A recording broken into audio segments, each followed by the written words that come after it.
What's up, Drop Pod people? Ryan, Dr. Mike, Fortress of Swolitude, back for episode 11 this week, Mike. Rolling through. What do we got planned today? I know that we've been doing strengthening, power, all that kind of stuff. Yeah. What are we working on? First question, how you feeling? Again, like better from last week. I would Yeah. say not 100%. Okay. But it is definitely progressing in the right Just direction. knowing your work life and everything you got going on, a little tired. Yeah. It's okay, we're gonna push through some things today. Yep. We're gonna keep it, again, pretty simple, but very effective. Love it. Gonna continue with some dumbbell work, working on strength, power. Don't talk about me like that. We're gonna continue with some smart bell work. There you go. Okay.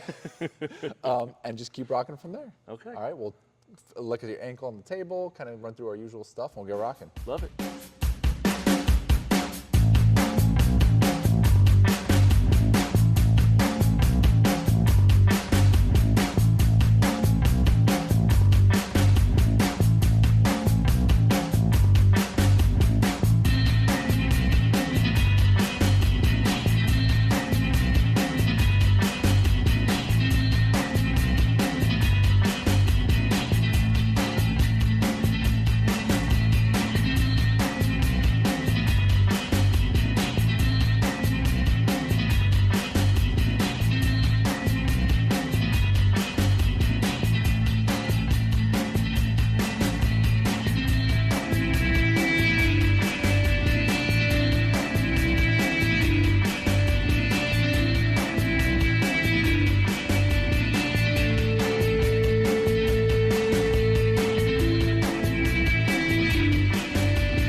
We've sort of done these in the past before, but they're great for explosiveness and just overall strength. So what we're gonna do is we're gonna be here.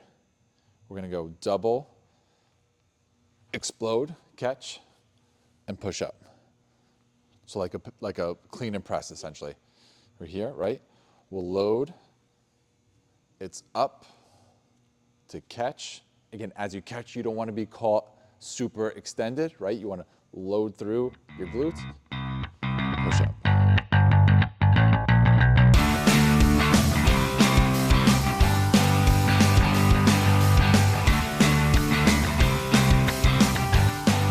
All right, so for this last one, it's going to be a fun one.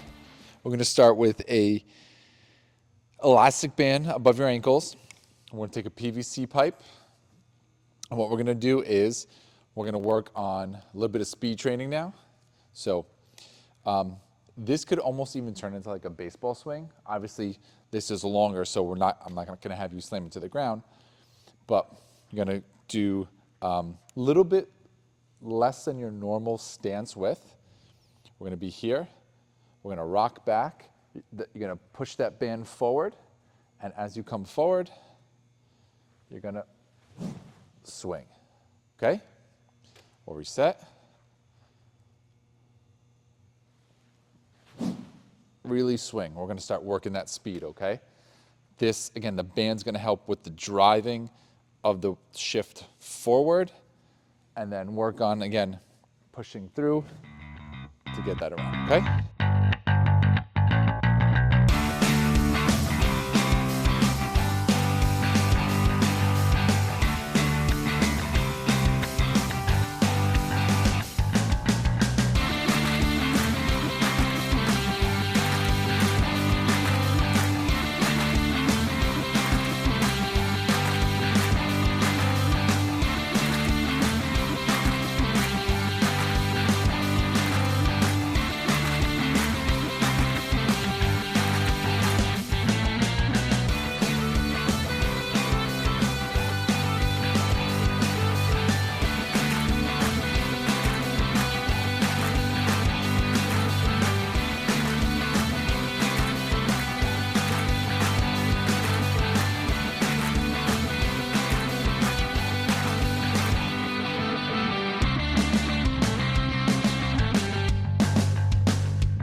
Mike, I know I hit a couple there.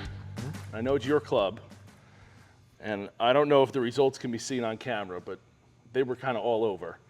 But I'm telling you, that speed drill, it feels better. Like, I know the result, one dribbled, one would have sliced, but if I could make excuses, like it's a shorter club and That first one you smashed. but it's Yeah. and I haven't swung a golf club, like haven't been to the range yet, but just like when you talk about what we've been working on sequencing things correctly, loading things differently, like shallowing in, steepening late, right?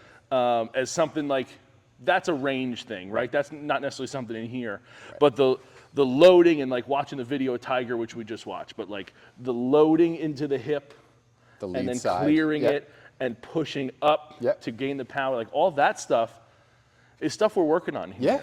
Yeah. And while that result in the golf swing just, you know, sometimes doesn't look like the result of the swings the times we've done it, the feeling doesn't match the result. Correct. Feels better. It feels like it's sequencing better. So it's and there's a difference between, right, when we talk about the like the kinetic sequence, right, which is like the ground reaction force, not the kinematic, which is like the 4D, but this is. I know, but it's good you told them. Yeah.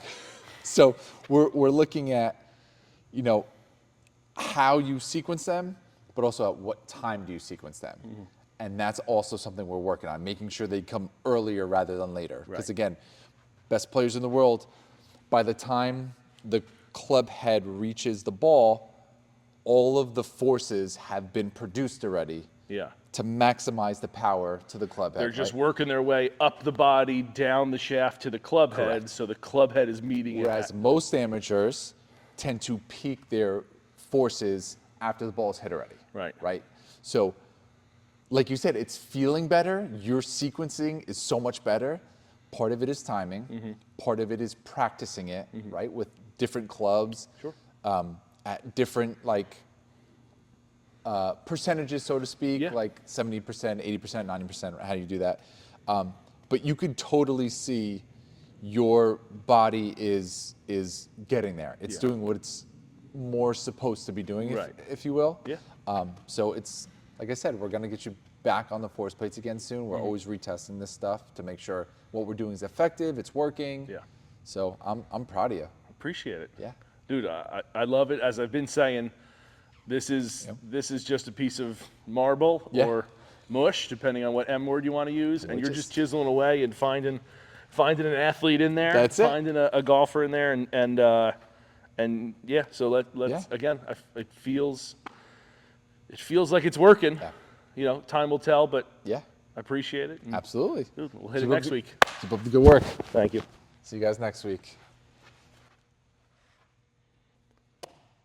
Oh, it would have been so cool to go out on that.